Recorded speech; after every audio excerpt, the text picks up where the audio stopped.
Hello दोस्तों, स्वागत है आप सभी लोगों का राजस्थान एकेडमी पर।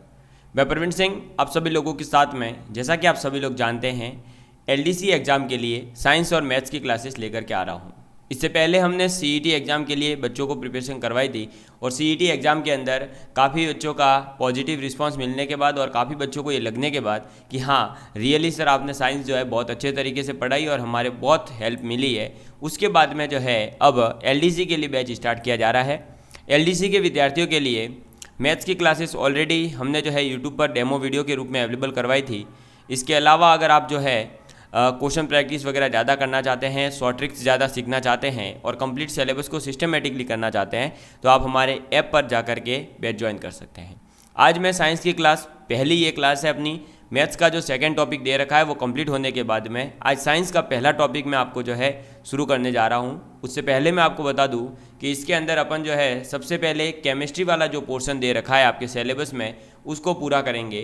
केमिस्ट्री का पोर्शन यानी कि पहला वाला टॉपिक, दूसरा टॉपिक और तीसरा टॉपिक, ये जो 3 टॉपिक है स्टार्टिंग के, भौतिक एवं रासायनिक परिवर्तन, ऑक्सीकरण एवं अपचयन अभिक्रियाएं और उत्प्रेरक, धातु अधातु एवं इनके प्रमुख यौगिक, सामान्य जीवन में प्रयुक्त होने वाले कुछ महत्वपूर्ण यौगिक और कार्बन तथा कार्बन के जो महत्वपूर्ण यौगिक है यानी कि carbon and important compounds of carbon, hydrocarbon, carbon के अपर रूप, क्लोरोफ्लोरोकार्बन या जिसे फ्रियोन्स कहते हैं, और सीएनजी जिसे अपन सीएनसी बिस्किट आता है ना उस वजह से, तो सीएनजी यानी कि कंप्रेस्ड नेचुरल गैस, और बहुलक यानी पॉलीमर और साबुन और अपमार्जक के बारे में आपको पढ़ना है।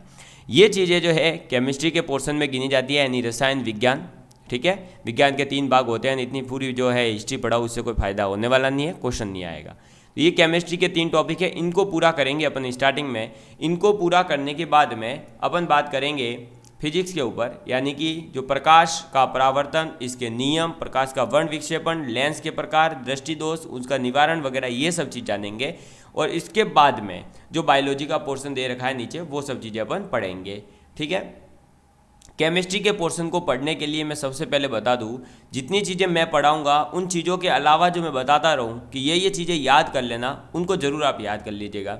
जैसे कि आपको जो है 20 तक परमाणु क्रमांक याद होने चाहिए और साथ ही साथ इनका जो द्रव्यमान होता है वो याद होना चाहिए। ठीक है, क्योंकि अभी जो साइंस का लेवल है आपने देखा होगा सीईटी एग्जाम के अंदर हो, चाहे आपके 2018 वाली एलडीसी की वैकेंसी में हो, साइंस का लेवल थोड़ा सा अप हो रहा है। आप फिजिक्स वाले पोर्शन में देखोगे तो न्यूमेरिकल पूछे जा रहे हैं कि ओम्स नियम से न्यूमेरिकल पूछ लिया, कभी इससे पूछ लिया। तो जो न्यूमेरिकल्स वगैरह पूछे जा रहे हैं उन चीज़ों को अपन को जो है बहुत अच्छे से तैयार करना होगा।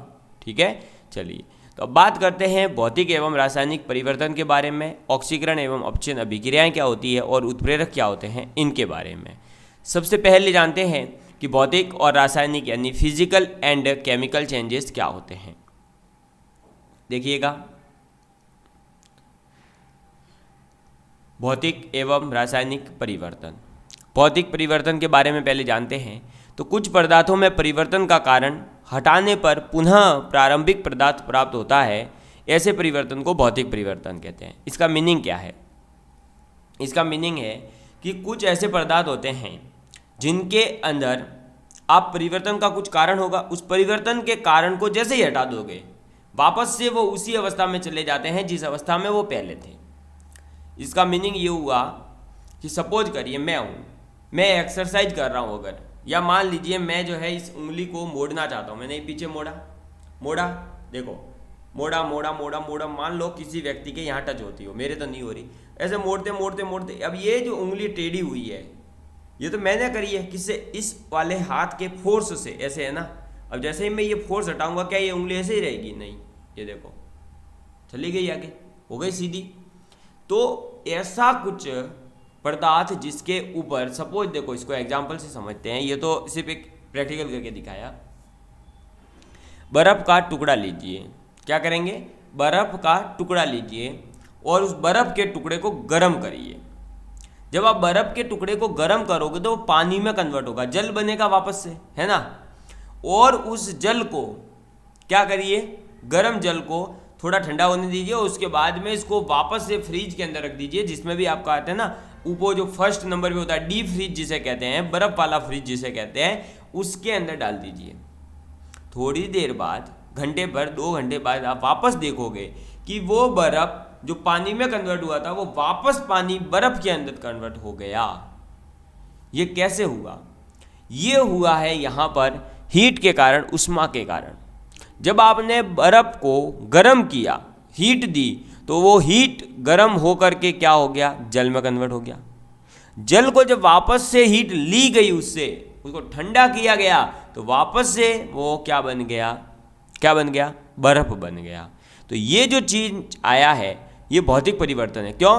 बर्फ को गर्म किया, जल बना, जल को ठंडा किया, वापस से बर्फ बन गया। यानी जो आपने किया था वही चीज़ वापस करोगे उसकी उल्टी, तो वही चीज़ मिल जाएगी जिस चीज़ के ऊपर आपने इफेक्ट डाला था। यानी बर्फ था, गर्म किया था, गर्म का उल्टा ठंडा करो, तो जल को ठंडा करो, क्या मिलेगा? वापस बर्फ मिलेगा। समझ में आ गई बात? तो ये चीज़ हमें याद रखनी है कि कुछ पदार्थ ऐसे होते हैं जिनके अंदर जो परिवर्तन का कारण होता है उसको हटा देने पर वो वापस से प्रारंभिक अवस्था में चले जाते हैं, और ऐसे परिवर्तन को भौतिक परिवर्तन कहते हैं। जैसे आप एक रबड़ लीजिए, आप रबड़ को खींचिए, लंबा हो जाता है ना इतना, और रबड़ को छोड़ दीजिए, वापस वो चला जाता है उसी फॉर्म में। तो ये जो चेंजेस होते हैं ये कहलाते हैं भौतिक परिवर्तन। ठीक है, चलिए। तो पदार्थ के भौतिक गुण तथा अवस्था में जो परिवर्तन होता है, जो भौतिक परिवर्तन जब होगा तो क्या होगा? बेसिकली पदार्थ में उसकी भौतिक अवस्था में केवल चेंज आएगा और उसके भौतिक गुणों में परिवर्तन आएगा। भौतिक अवस्था मतलब जो अवस्थाएं होती है, आपने जानते होंगे 3 अवस्थाएं होती है। कितनी? 3। कौन कौन सी? ठोस, द्रव और गैस। इसके अलावा प्लाज्मा और जो है आपके बॉस आइंस्टाइन कंडीशन के द्वारा एक और दी गई है, उनके बारे में अभी अपने को बात नहीं करनी है। अपने को केवल 3 के बारे में बात करनी है, ठोस, द्रव और गैस।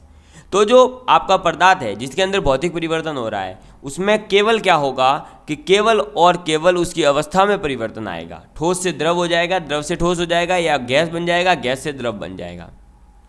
आप इसी प्रकार का एक एग्जाम्पल इसका ये भी देख सकते हो कि जो अंगूर होते हैं, ग्रेप्स, है ना, आप अंगूर को लोगे और अंगूर सुखाओगे तो वो किशमिश बन जाती है। किशमिश को आप पानी में डालकर रखिए, दूसरे दिन आप देखोगे वो वापस फूल करके बड़ी हो गई है ना। वापस उसको सुखाइए, किशमिश बन जाएगी। किशमिश को वापस पानी में डालिए, वो अंगूर जैसी फूल जाएगी। तो ये जो परिवर्तन हुआ ये भौतिक परिवर्तन हुआ है। समझ में आ गई बात? ये इसका एक उदाहरण है बेस्ट, अभी जो समझाया। बर्फ़ लीजिए, बर्फ़ को आप ठोस कह सकते हैं, उसको जब आप गर्म करेंगे तो बन जाएगा क्या? जल। और जल को अपन क्या कहते हैं? द्रव अवस्था कहते हैं। तो अवस्था में परिवर्तन हुआ।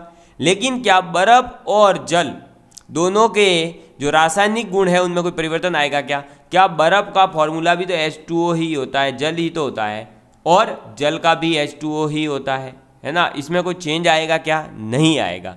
फिर अपन ने क्या करा? जल को और गर्म किया तो वो तीसरी अवस्था यानी गैस के फॉर्म में चल गया और वाष्प बन गया। अब बताइए क्या वाष्प का फॉर्मूला चेंज होगा? नहीं, वाष्प भी H2O ही रहेगा। ठीक है। अब वाष्प को आप ठंडा करिए, द्रव में कन्वर्ट होगा, और द्रव को वापस से ठंडा करिए तो द्रव ठोस के रूप में कन्वर्ट होगा। समझ में आ गई बात? क्लियर है आप सभी लोगों के लिए? किसी प्रकार का कोई डाउट हो तो प्लीज़ आप कमेंट करके बता दीजिएगा। ठीक है, चलिए बात करते हैं आगे। ये तो था भौतिक परिवर्तन। अब बात करते हैं इसके कुछ एग्जाम्पल्स की। जैसे कि देखिए, लोहे का चुंबक बनना। तो लोहा जो होता है उसका चुंबक बन जाना भी एक भौतिक परिवर्तन कहलाता है। ये एग्जाम्पल सीधे सीधे से याद रखना, क्योंकि ये एग्जाम्पल सीधे एग्जाम में देखने को मिलेंगे और वहाँ आपको डायरेक्ट केवल ऑप्शन टिक करके आना है फिर। ठीक है। नौसादार यानी NH4Cl का ऊर्ध्वपातन, शक्कर का पानी में विलय होना। और शक्कर जो होती है, अपने शुगर जो होती है, उसको आप पानी में डालिए, वो क्या हो जाती है? जैसे ही आपने शुगर को लेकर के पानी में डाला तो वो पानी के अंदर घुल जाती है। पानी कैसा हो जाता है? मीठा हो जाता है। समझ में आ गई बात? तो शक्कर का पानी में जो विलय हो जाना है, और बाद में आप देखिए वापस से क्या करिए कि गर्म करिए तो पानी उड़ जाएगा, लेकिन शक्कर नहीं उड़ेगी। शक्कर जो है वो वापस से क्रिस्टल के रूप में आपको मिलेगी। क्लियर है? चलिए फिर बात करते हैं कांच का टूट जाना। अब कांच है, कोई भी टुकड़ा लिया अपन ने, सपोज करो ये मोबाइल लिया, ये मोबाइल टूट गया, तो क्या इसका जो भौतिक गुण है जो है वो तो चेंज हो जाएगा। क्योंकि ये मोबाइल टूट करके अब काम में नहीं आने वाला। लेकिन क्या ये बताइए कि ये मोबाइल है, अगर इसको वापस से जोड़ दिया जाए तो ये मोबाइल ही तो बनेगा, क्या कुछ और बनेगा है? मोबाइल टूट करके कोई आईपैड बनेगा क्या लैपटॉप बनेगा? मोबाइल ही बनेगा। फिर सोने का पिघलना। अब सोना जो होता है गोल्ड, उसको आप पिघला लिए और पिघलने के बाद ही देखो आप क्या आपने देखा होगा कई बार औरतें जो है क्या करती है, गले का मंगलसूत्र चलो हार मान लो, हार को जो है क्या करती है चेंज करवा देती है, बोले मेरे तो सोने का कंगन बनाओ। तो हार को ले जा करके जब अपन सोनार को देते हैं तो सोनार जो होता है वो क्या करता है, जो ज्वेलर्स होते हैं वो क्या करते हैं, वो उसको पिघाल देते हैं, पिघला करके पूरा जो है एकदम लिक्विड फॉर्म में कन्वर्ट करते हैं। फिर इस लिक्विड फॉर्म को थोड़ा सा ठोस फॉर्म में कन्वर्ट करते हैं और फिर उस ठोस फॉर्म से जो है कंगन बना देते हैं। समझ में आई बात? तो सोने का पिघलना। अब बताओ क्या हार में जो गोल्ड था और जो कंगन में गोल्ड है वो अलग अलग हुआ? नहीं, वो केवल उसकी फॉर्म चेंज हुई है। वो पहले गले में पहना जा रहा था, अब हाथ में पहना जाएगा, वो अब गोल शेप में हो गया, पहले वो ऐसे छोटा लंबा हो रहा था। ठीक है, तो केवल क्या हुई, अवस्था चेंज हुई है और उसका आकार जो है वो चेंज हुआ है, लेकिन गोल्ड तो गोल्ड ही रहेगा। फिर है चांदी का टूटना, तो ये भी सेम एग्जाम्पल है। ठीक, अब इसके देखो भौतिक परिवर्तन के कुछ गुण हैं, जिसमें पहला गुण आ जाता है कि पदार्थ के केवल भौतिक गुण हो, जैसे कि उसकी अवस्था हो, उसका रंग हो, उसकी गंध हो, इनमें ही परिवर्तन होता है। ठीक है, पदार्थ का केवल जो भौतिक गुण है, यानी जो आपको बाहर दिख रहा है, बाहर उसकी अवस्था दिखेगी, उसका रंग दिखेगा, उससे खुशबू या बदबू दिखेगी, तो उसी में परिवर्तन होता है। दूसरा पॉइंट है परिवर्तन का कारण जैसे ही अपन हटाते हैं, यानी जिस वजह से वो परिवर्तन हो रहा था उसको आप हटा दीजिए, हटाओगे तो वो पुनः प्रारंभिक पदार्थ जो है वो अपने को प्राप्त होता है, यानी जहाँ से आप चले थे वही चीज़ आपको वापस मिल जाती है। किसमें? भौतिक परिवर्तन के अंदर। फिर तीसरा है कि ये जो परिवर्तन होता है, ये जो भौतिक परिवर्तन हुआ है, ये कैसा परिवर्तन होता है? अस्थायी परिवर्तन होता है। चौथा पॉइंट है नए पदार्थ का निर्माण इसके अंदर नहीं होता। क्यों भाई? जो गोल्ड था वो गोल्ड में ही कन्वर्ट होता है वापस। ऐसा नहीं है कि जो है आपने गोल्ड को पिघला दिया और चांदी बना दिया, चांदी को पिघला दिया प्लेटिनम बन जाएगा, नहीं। जो है उसको पिघलाओ कुछ भी करो, लेकिन वापस से वो वही बनता है। ठीक है, चलिए। और नेक्स्ट है ये जो परिवर्तन होता है इसे अपन उत्क्रमणीय परिवर्तन कहते हैं। हाँ बिल्कुल सही है, क्योंकि उत्क्रमणीय जो है उसको अपन इंग्लिश के अंदर कहते हैं रिवर्सिबल प्रोसेस, और ये रिवर्सिबल होता है। रिवर्स आप आते हो तो आपको जो है वही पदार्थ मिल जाता है जहाँ से आपने शुरू किया था, इसीलिए इसका नाम क्या है? Reversible process. ठीक है, या उत्क्रमणीय प्रक्रम भी कहते हैं। तो भौतिक परिवर्तन को क्या कहते हैं? उत्क्रमणीय प्रक्रम भी कहते हैं। इसके अंदर चेंज किस में होगा? अवस्था में चेंज होगा, रंग में चेंज होगा, गंध में चेंज आएगा। क्या इसमें कारण हटाने पर पुनः वापस आप प्रारंभिक अवस्था में जाएंगे? हाँ, पुनः जो है प्रारंभिक अवस्था में जाया जा सकता है। ये परिवर्तन स्थायी है या अस्थायी है? तो ये परिवर्तन अस्थायी होता है। नए पदार्थ का निर्माण होता है क्या? नहीं, बिल्कुल नहीं, नए पदार्थ का कोई निर्माण नहीं होता है। ठीक है, किसके अंदर? भौतिक परिवर्तन के अंदर। तो ये था अपना भौतिक परिवर्तन, जो आपको बहुत अच्छे से समझ में आ गया होगा। ठीक है, ये जो इसके मैंने गुण लिखवाए हैं 5, ये गुण आपको डायरेक्ट एग्जाम के अंदर पूछे जाएंगे, या फिर जो आपको मैंने ये 7 एग्जाम्पल लिखवाए हैं, जैसे लोहे का चुंबक बनना, नौसेदार का ऊर्ध्वपातन, शक्कर का पानी में विलय, कांच का टूटना, सोने का पिघलना, चांदी का टूटना, ये सीधे सीधे से एग्जाम्पल पूछे जाते हैं। मैं आपको जो है प्रीवियस क्यूज जब करवाऊंगा, यानी प्रीवियस ईयर के जो क्वेश्चन पेपर करवाऊंगा, तब आपको पता चलेगा। ठीक है, चलिए आगे बढ़ते हैं। भौतिक परिवर्तन के बाद में रासायनिक परिवर्तन यानी फिजिकल चेंजेस के बाद में अपने पास आ जाता है क्या? Chemical change. केमिकल चेंज क्या है? केमिकल चेंज का पहले डेफिनेशन पढ़ लो कि कुछ परिवर्तन ऐसे होते हैं जिसमें पदार्थों के संगठन की बदल जाते हैं। संगठन यानी कि कंपोजिशन जो होता है वो ही बदल जाता है और नए पदार्थ बन जाते हैं। ऐसे परिवर्तन को रासायनिक परिवर्तन कहते हैं। इसका मीनिंग क्या है? इसका मीनिंग ये है कि कुछ पदार्थ ऐसे होते हैं जिनके अंदर अगर हम परिवर्तन करें तो रासायनिक परिवर्तन होने पर क्या होगा? संगठन ही चेंज हो जाएगा, कंपोजिशन ही पूरी तरह से चेंज हो जाता है, और वो कंपोजिशन चेंज होकर के जो है एक नया पदार्थ बनता है। और नया पदार्थ जो होता है उस नए पदार्थ से वापस आप पुराने वाले पदार्थ पर नहीं जा सकते। और ऐसे परिवर्तन को रासायनिक परिवर्तन कहते हैं। जैसे कि आप लकड़ी लीजिए, क्या करोगे, लकड़ी लीजिए, लकड़ी को जला दीजिए, जब लकड़ी जल चुकी होगी तो क्या बना होगा, कोयला बना होगा। अब क्या उस कोयले के साथ में आप कुछ भी करके वापस लकड़ी बना सकते हो? बिल्कुल नहीं। क्या लकड़ी से कोयला बना, उस कोयले से वापस लकड़ी बना सकते हो क्या? नहीं बना सकते। तो ये जो परिवर्तन था वो कैसा कहलाएगा, रासायनिक परिवर्तन कहलाएगा। ठीक है, अब उस कोयले को, कोयला जो है वो एक नया पदार्थ बन गया, क्योंकि कोयले के अंदर CO2 होता है, कार्बन होता है, मतलब अल्टीमेटली, और लकड़ी के अंदर कार्बन नहीं होता है ना। लकड़ी तो क्या है, एक जो है आपका ये कह सकते हैं कि पदार्थ अलग ही होता है, उसके अंदर तो अलग अलग प्रकार के पदार्थ मिले होते हैं। तो लकड़ी को जलाने पर बना है कार्बन, अब उस कोयले को जलाने पर गैस निकलती है CO2। क्या उस CO2 गैस को मैं इकट्ठा करूं किसी थैली वेली में, तो क्या कोयला वापस बनेगा? नहीं। तो ये जो परिवर्तन हुआ, लकड़ी से कोयला, कोयले से CO2 से क्या कोयले पे आ सकते हैं? नहीं। ठीक है, तो ये जो परिवर्तन होता है इसको रासायनिक परिवर्तन कहते हैं। इसका पहला एग्जाम्पल है कोयले को जलाने पर CO2 गैस बनती है। ऐसे ही दूसरा एग्जाम्पल अपन देख सकते हैं, दूध लीजिए आप और दूध के अंदर थोड़ा सा दही डाल दीजिए, दूध किस में कन्वर्ट हो जाएगा दूसरे दिन? दही में। क्या उस दही से वापस दूध बनाया जा सकता है? नहीं। और दही को आप क्या करिए, वो जो मशीन होती है उससे घुमाइए, या फिर आप उसको जो है कैसे भी करके कन्वर्ट करिए, किसके अंदर? मक्खन, या हाँ मक्खन में कन्वर्ट करेंगे। अब मक्खन में जैसे कन्वर्ट होगा तो वो दो भागों में बटेगा दही, एक मक्खन भाग अलग आएगा जो ऊपर तैरेगा और एक छाछ बन जाएगी। क्या उस छाछ और मक्खन को वापस मिक्स करने पर दही बनेगा?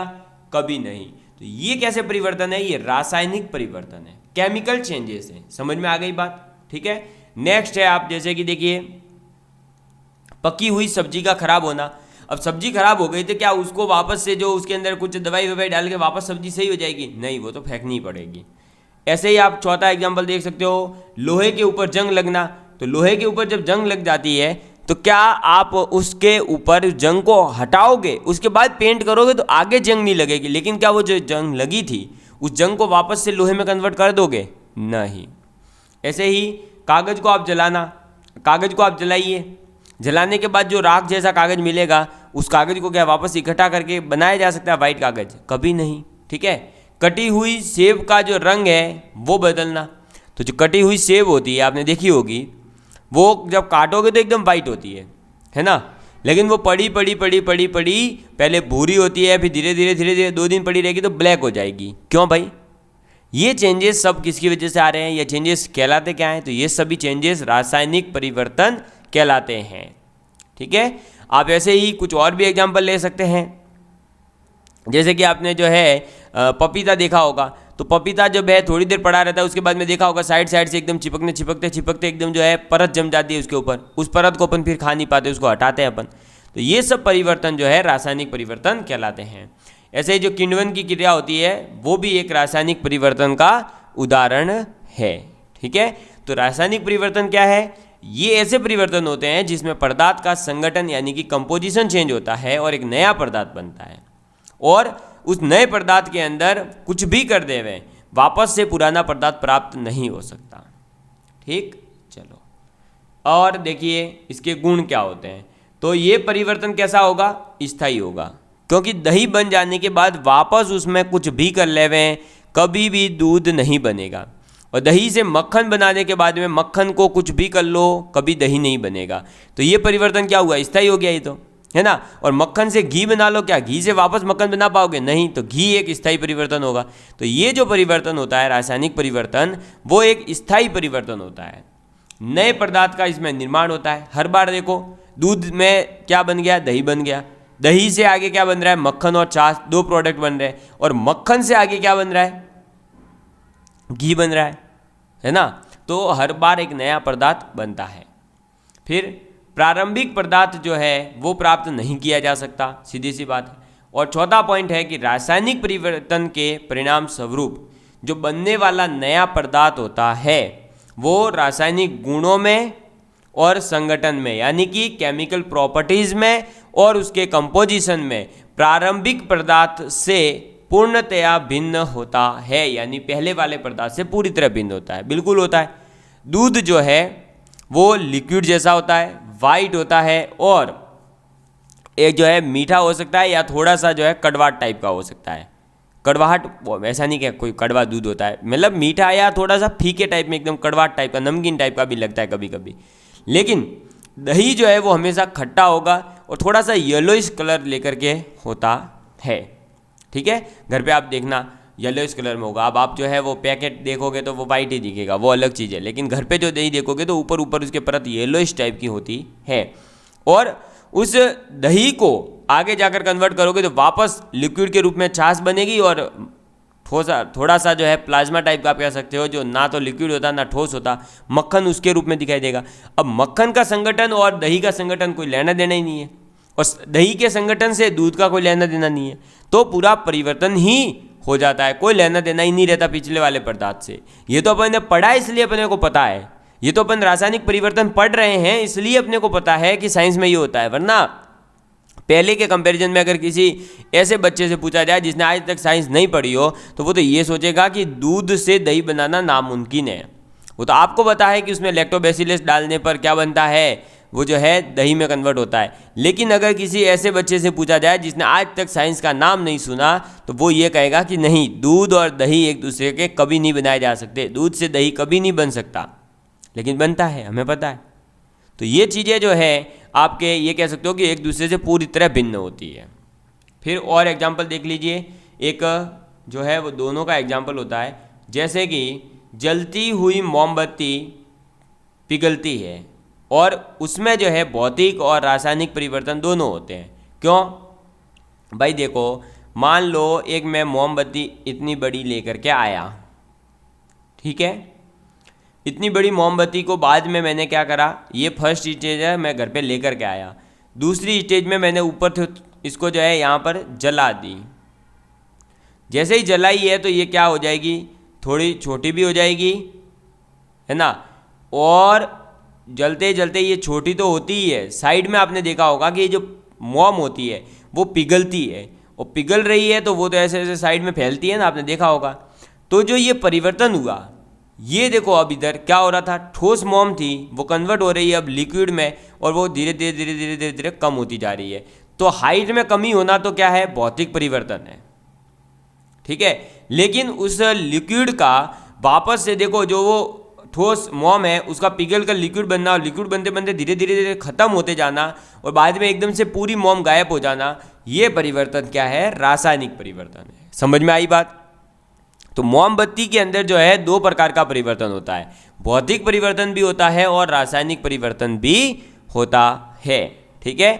रासायनिक परिवर्तन यही है कि मोमबत्ती एक बार जो है जलने के बाद में वापस जो टुकड़े टुकड़े होते हैं उनको इकट्ठा करके मोम नहीं बनाई जा सकती, क्लियर है। और भौतिक परिवर्तन यही है, उसकी हाइट में कमी आएगी धीरे धीरे, ठीक है। चलो आगे बढ़ते हैं। तो अब जो ये भौतिक और रासायनिक परिवर्तन थे ये आपके बहुत अच्छे से समझ में आ गए होंगे। मैंने विद एग्जाम्पल आपको समझा दिया है। जो जो एग्जाम्पल आपके जो है कई बार एग्जाम्स में आ चुके हैं उनको भी मैंने आपके सामने रख दिया है इसी के अंदर। जब आप PYQs देखोगे तो आपको पता चलेगा कि कैसे भौतिक और रासायनिक परिवर्तन से क्वेश्चन पूछे जाते हैं, है ना। और मैं आप लोगों के लिए ये पहले ही क्लियर कर दूं कि PYQs क्वेश्चन करना बहुत ज़्यादा ज़रूरी है, क्योंकि हम जब साइंस के क्वेश्चन करेंगे तो हमें पता चलेगा ना कि साइंस का लेवल किस लेवल के क्वेश्चन आ रहे हैं। आजकल जो है न्यूमेरिकल टाइप के क्वेश्चन भी LDC एग्जाम में भी पूछे जा रहे हैं। LDC के एग्जाम को ये मत समझो कि छोटा मोटा एग्जाम है। अब साइंस का वगैरह का जो वेटेज है सब्जेक्ट्स का, वो वेटेज भी बढ़ रहा है और सब्जेक्ट का जो लेवल है वो भी धीरे धीरे धीरे बढ़ाए जा रहे हैं। RMSSB बोर्ड हो चाहे RPSC हो, तो आपको भी उस बढ़ते हुए लेवल के साथ कॉम्पीट करने के लिए आपको भी पढ़ना पड़ेगा और बहुत अच्छे से पढ़ना पड़ेगा। और साइंस आपको पढ़नी है तो अब आपको जो है, पहले ऐसा होता था कि जनरल साइंस जो है कोई भी टीचर पढ़ा सकता था, क्योंकि जनरल साइंस मतलब 10th तक की साइंस। लेकिन अब जनरल साइंस का मतलब 10th तक की साइंस नहीं, अब जनरल साइंस का मतलब है 12th लेवल तक की साइंस पढ़ना। और 12th लेवल तक की साइंस आपको मेरा जो है रिकमेंडेशन यही है कि उनसे पढ़ना चाहिए जो ऑलरेडी या तो 12th लेवल तक के बच्चों को साइंस पढ़ा रहे हो। जिसने 12th लेवल तक फिजिक्स, केमिस्ट्री, बायोलॉजी या मैथ्स में से कुछ पढ़ाया हो तो उसे पता होगा ना। लेकिन हम क्या कर रहे हैं कि जनरल साइंस के अंदर ही पढ़े जा रहे हैं और एग्जाम में क्वेश्चन साइंस का एक भी सही नहीं हो रहा। उसका रीज़न यही है कि जनरल साइंस अब जो है RMSSB बॉडी ये मानता है कि 12वीं तक जो साइंस है वो जनरल साइंस है और उस लेवल के क्वेश्चन पूछ रहा है, न्यूमेरिकल्स पूछ रहा है। ओम्स लॉ के न्यूमेरिकल जो है लैब स्टूडेंट के एग्जाम में या सेकंड ग्रेड के साइंस के एग्जाम में आते थे, वो LDC के एग्जाम में आ रहे हैं। आपने CET के एग्जाम में देखा होगा कि कुछ प्रतिरोधों का समांतर क्रम में जोड़ दिया, श्रेणी क्रम में जोड़ दिया और उनके न्यूमेरिकल पूछे गए, उन क्वेश्चंस को सॉल्व करवाया गया। मतलब आपको अब जो है साइंस थोड़ी सी अपर लेवल पर पढ़नी पड़ेगी और उसके लिए आपको तैयार भी होना पड़ेगा।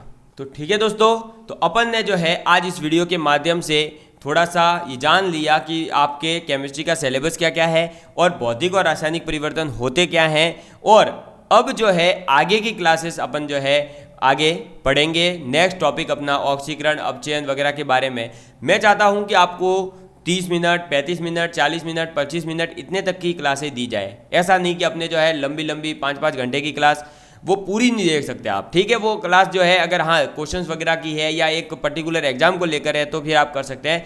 ये जनरल साइंस है, इसके अंदर आपको जो है धीरे धीरे मैं सब चीज़ें समझाऊंगा और आपको समझनी है साइंस। आपने 10th तक नहीं पढ़ी है, 10th तक आपने साइंस पढ़ी थी, फिर 11th 12th नहीं पढ़ी है तो टेंशन नहीं लेना, डरना नहीं है, क्योंकि मैं आपको जो चीज़ें समझाऊंगा आपके अच्छे से समझ में आ जाएगी और आप आसानी से आगे क्वेश्चंस कर सकते हो। क्योंकि मैं खुद अभी जो है 11th 12th वाले बच्चों को पढ़ाता हूँ। IIT JEE मेंस मैंने क्वालिफाई कर रखा है और बच्चों को भी मैं पढ़ा रहा हूँ, उनको भी मैं क्वालिफाई करवा रहा हूँ। तो मुझे पता है कि साइंस का लेवल कहाँ तक अब जो है क्वेश्चन किस प्रकार से आपको न्यूमेरिकल स्किल कैसे डेवलप की जाती है वो भी मैं आपको सिखाऊंगा और क्वेश्चन करना भी सिखाऊंगा, ताकि आप आगे भी अगर कहीं पर साइंस का पेपर देकर आए तो आप क्वेश्चन सही कर सकें। समझ विकसित करूंगा मैं साइंस की आपके दिमाग में। चलिए, तो love you all of you, please take care and please share with your friends. जय हिंद, जय भारत।